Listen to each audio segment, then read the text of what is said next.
Halo sedulur-sedulur, dimanapun kalian berada, mudah-mudahan sehat selalu, diberikan rezeki yang lancar, amin. Konten kali ini sesuai judul, gak kenal Habib, gak ada ruginya, kenal Habib pun gak ada untungnya. Jadi judul ini tuh sebenarnya tepatnya buat teman gua pribadi sih, karena apa ya, temen gua tuh kena dawir sama Habib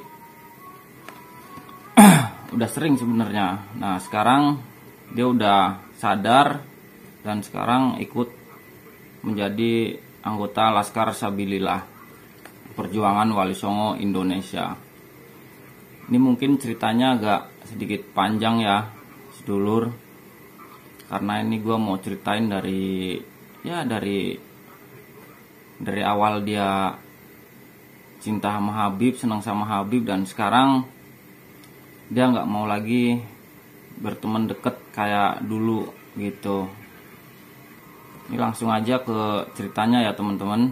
Jadi tolong jangan di skip video ini supaya kalian nanti nggak gagal paham gitu. Jadi ditonton dulu videonya sampai selesai baru kalian komen gitu. Jangan nonton sedikit videonya terus kalian komen yang akhirnya nggak nyambung gitu. Gua cerita apa kalian komen apa, jadi nggak nyambung.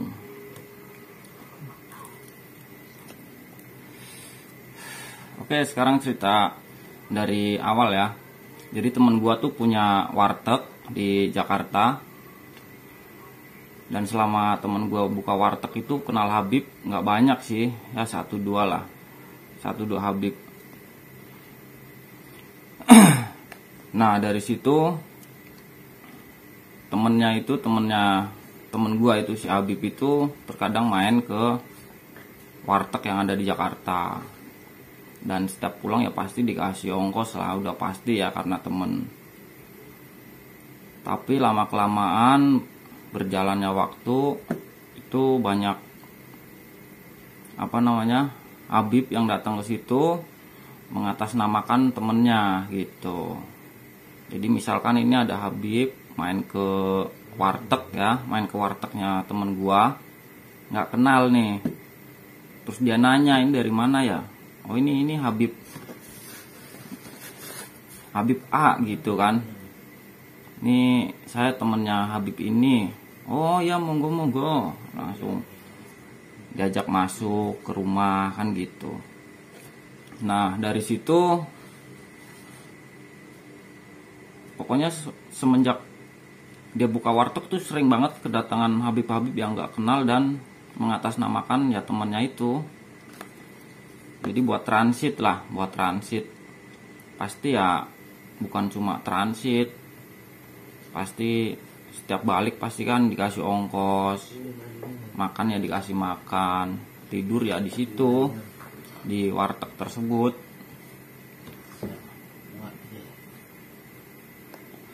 Nah sekarang temen gua udah nggak buka warteg di Jakarta karena oleng ya, dan sekarang balik ke kampung. Di kampung juga buka warung makan lagi.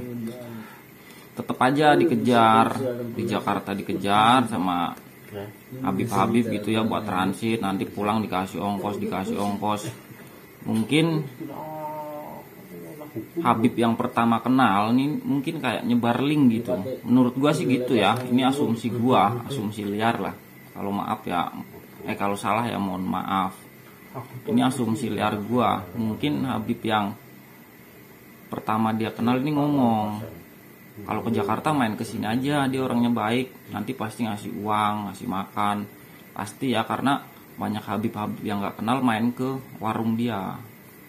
Nah semenjak dia oleng, terus dia balik ke kampung, dia buka warung makan lagi, ngerintis, tetap aja masih banyak Habib-Habib yang datang ke situ. Ya pastinya silaturahmi, nanya kabar, tapi ya ujung-ujungnya pasti minta ongkos pulang gitu. Ini menurut cerita temen gua ya, ini bukan cerita-cerita bohong. Nah, yang paling fatal itu temen gua kena dawir 3 juta ya. Sebenarnya cerita ini udah pernah gua tulis di tab komunitas. Buat temen-temen yang udah ngeliat cerita gua di tab komunitas pasti udah tahu lah. Nah, ceritanya tuh begini. Malam-malam pintunya diketok, ada yang ngetok pintu ya malam-malam. Pas dibuka nggak taunya Habib, temennya dia tuh yang dulu temennya dia. Akhirnya temen gua nanya kabar juga ke dia. Nah, si Habib ini bilang, gua bawa Habib ini nih gitu, dari Purwokerto. Ini dari Purwokerto ya, nggak tahu Habibnya siapa, gua nggak nanya. Intinya Habib itu dari Purwokerto, seakan-akan Habib itu tuh ya Habib yang udah punya nama lah. Ayo dijemput gitu di mobil, suruh masuk. Yaudah, temen gue bilang, yaudah suruh masuk aja, ini aku mau ganti pakaian kan gitu. Nah, temennya dia tuh bilang si Habibnya, kamu nggak usah ganti pakaian, langsung aja datang ke mobilnya, suruh masuk, kamu yang nyambut gitu. Ceritanya begitu kan. Akhirnya temen gua nggak sempet ganti baju, dia nyamperin ke mobilnya, karena mobilnya kan, jadi rumah temen gua tuh kayak letter T jalannya, mobil nggak bisa masuk ke depan rumahnya lah, dia ke gang agak jauh gitu kan. Nah, temen gua nyamperin, pas nyamperin salaman, disuruh masuk nggak mau, malah si Habib D lah, ini gua sebut ya Habib D gitu aja, maksudnya disamarin lah. Habib D tuh Habib duit gitu ya, nggak Habib D, Bib masuk Bib gitu. Nah, si Habib D ini nggak mau masuk. Dia bilang katanya udah malam, datang ke sini mau silaturahmi. Ini kita mau ngadain pengajian umum di kampung dan butuh uang 3 juta lagi. Kalau memang ada, tolong dibantu supaya acara pengajian umum ini bisa terlaksana. Nah, teman gua di situ bingung nih, kebingungan, karena temen gue udah dikenal mungkin ya di kalangan habaib itu suka ngasih duit walaupun nggak banyak gitu kan buat ongkos bensin, tapi kali ini gede nominalnya 3 juta. Temen gue bingung, ini mau dikasih apa enggak ya, 3 juta duit gede gitu kan. Kemungkinan di dalam hati temen gue ini kalau nggak ngasih kualat nih sama Habib, mungkin begitu ya. Nah, akhirnya temen gua mikir-mikir, akhirnya yang ngasih duit juga. Dia balik jalan kaki, balik ke rumah, ngambil uang 3 juta, dikasihin 3 juta. Nih Bib, uangnya 3 juta. Nah, singkat cerita ini Habib udah pada balik nih, Temen gua pusing, bingung, kok gua bisa ngasih 3 juta ya, duit gede. Akhirnya temen gue nginget tanggal acara pengajian umum tersebut di Purwokerto, karena Habibnya kan bilang buat tanggal sekian gitu, bulan sekian. Nah, di tanggal segitu temen gue langsung lari ke Purwokerto, karena temen gue kayak di hati tuh kayak gimana ya, ikhlas nggak ikhlas lah karena duit gede. Nah, singkat cerita temen gue udah nyampe Purwokerto tanggal segitu, seperti yang diucapkan habaib. Ternyata di kampungnya nggak ada apa-apa. Begitu teman-teman. Akhirnya di situ temen gue langsung di dalam hati ya, kayak ngegrundel. Bahasa Indonesianya ngegrundel itu apa teman-teman? wah ini gua kena dawir nih 3 juta, udahlah hilang gitu. Tapi karena posisinya emang udah di Purwokerto, akhirnya temen gua silaturahmi ke rumah Habib D tersebut, Habib Duit ya. Nah setelah ketemu dia nanyain, Wib kok nggak ada acara pengajian, padahal aku datang ke sini pengen dengerin pengajian. Si Habib D jawab, ya acaranya ditunda, nggak jadi tanggal sekian. Nah temen gue tuh kayak panas, emosi gimana gitu. Akhirnya dari situ nggak lama temen gue balik, udah dari situ stop. Dari situ stop, nggak pengen kenal yang namanya Habaib lagi, karena dia udah sering bantu walaupun kecil. Dia banyak Habib yang silaturahmi, dikasih uang, dikasih makan.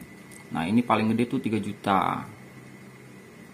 Semenjak itu temen gue kayak sama Habib tuh gimana ya, dia nggak pengen deket lagi lah gitu.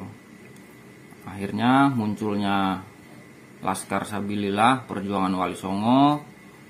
Dia masuk menjadi anggota, dan di depan rumahnya itu sekarang dipajang banner PWI Perjuangan Wali Songo Indonesia. Dan alhamdulillah sekarang nggak ada satupun Habib yang datang ke rumah dia. Udah nggak ada lagi yang dawir tuh, nggak ada. Jadi ceritanya begitu teman-teman.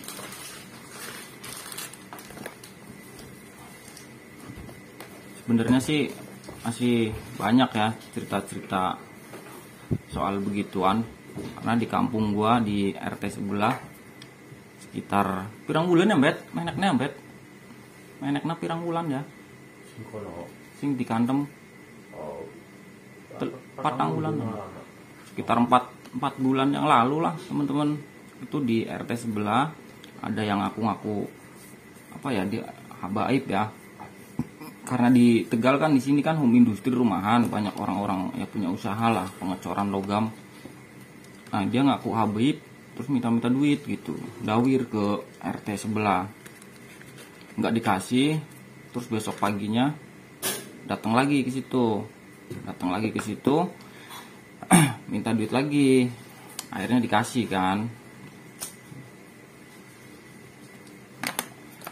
Setelah dikasih 200.000, nah si Habib ini kayak gini ceritanya ya, nih uang 200.000, karena dia dari kemarin minta duit kan, nggak dikasih. Terus balik lagi, pas dikasih uang diambil sama Habib. Terus Habibnya bilang, ini saya orang 4, di dalam mobil ada istri 1, anak 2, kalau mau ngasih ya harus semuanya.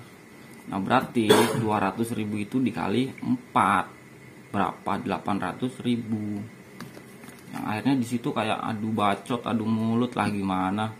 Akhirnya dipukul, ada pemukulan lah. Akhirnya Habibnya kabur. Tapi dia nggak visum sih, nggak berani visum. Orang wani visum ya bet. Sing ngantem bocah loro apa dewekan bet? Loro. Jadi dipukul sama 2 orang. Sebenarnya cerita-cerita kayak itu banyak teman-teman, karena di kampung gua tuh banyak Habibnya, banyak Habib yang datang lah, sekedar dawir minta duit banyak gitu. Tapi terkadang kalian kalau dengerin cerita-cerita begini dibilangnya bohong, cerita karangan, ngarang sendiri. Enggak, karena di kampung gua banyak Habibnya, jadi cerita-cerita soal Habib nggak bakalan habis gitu. Oke lah, ini udah 15 menit. Nanti gue bakalan cerita lagi di lain kesempatan, di video berikutnya. Support terus channel ini, jangan lupa komen yang banyak ya, bantu share juga. Terima kasih udah nonton video ini. Ketemu lagi di video berikutnya. Bye bye.